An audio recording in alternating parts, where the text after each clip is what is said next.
how much was wasted that should have been given to the poor. Kuti akatora 1 million yekubheja kuti kana munhu awana mabinocular omupa 1 million. Go and provide for the need in the poor. Ladies and gentlemen, last week I had a podcast interview with Evangelist Marufu, and we're talking about a whole lot of issues. But subject to that, prime to that, yanga irinyaya ye prophetic cup clash. And Evangelist Marufu was saying, Prophet Makandiwa, vanozotora say 1 million, vowesta mari iyoyo vachienda kunobheja. Iko kuine vanhu vari kutambura, kuine vanhu vari kushaya mari dzeschool fees, kuine vanhu vari kurara nenzara. And my podcast, I know, is watched by everyone in Zimbabwe. Are serious in their life, because these are serious issues to do with religion, issues to do with politics, issues to do with business, and less of entertainment.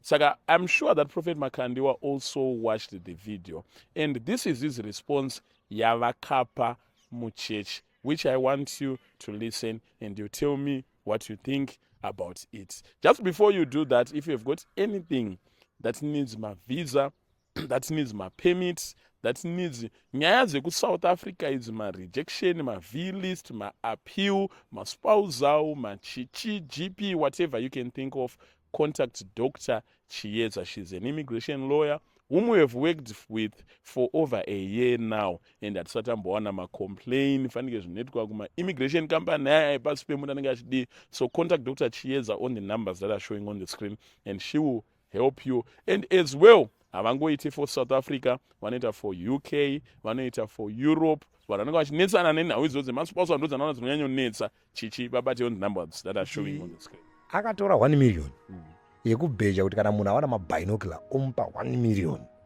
Saka dai pakaita munhu akawana mabinoculars aya aipiwa 1 million yekunoita sei.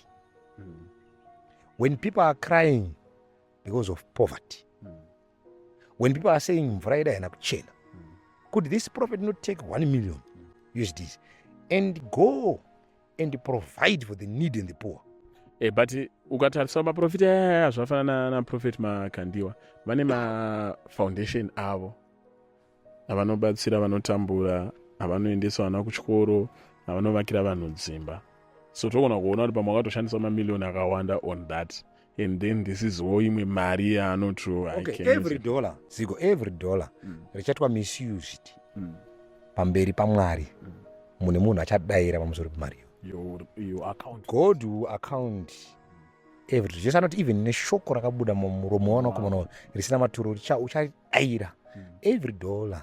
Nange yakawanda mari, we don't waste resources. Because kuti awanda, iwo kuti kuti anzi pane waromba wabatsirwa. But they are still poor people.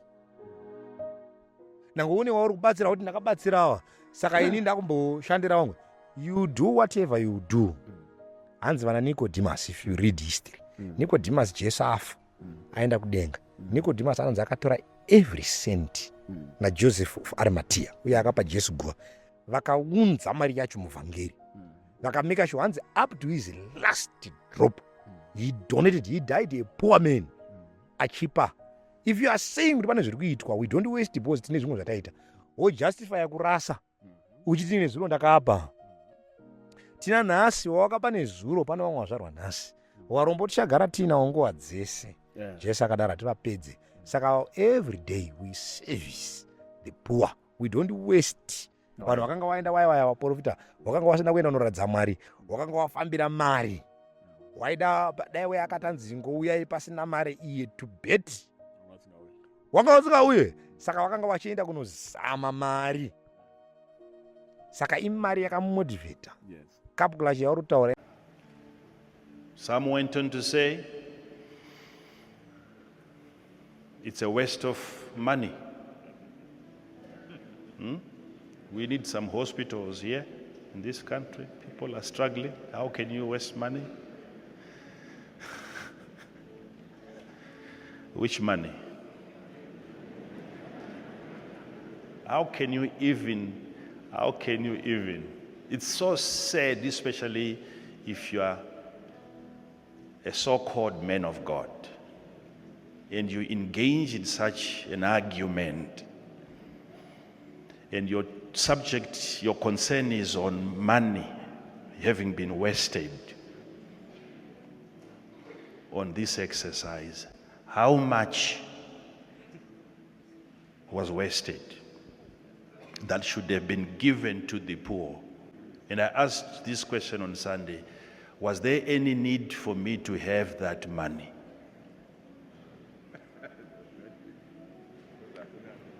Was I even supposed to have money in order for me to invite a human being who sees everything?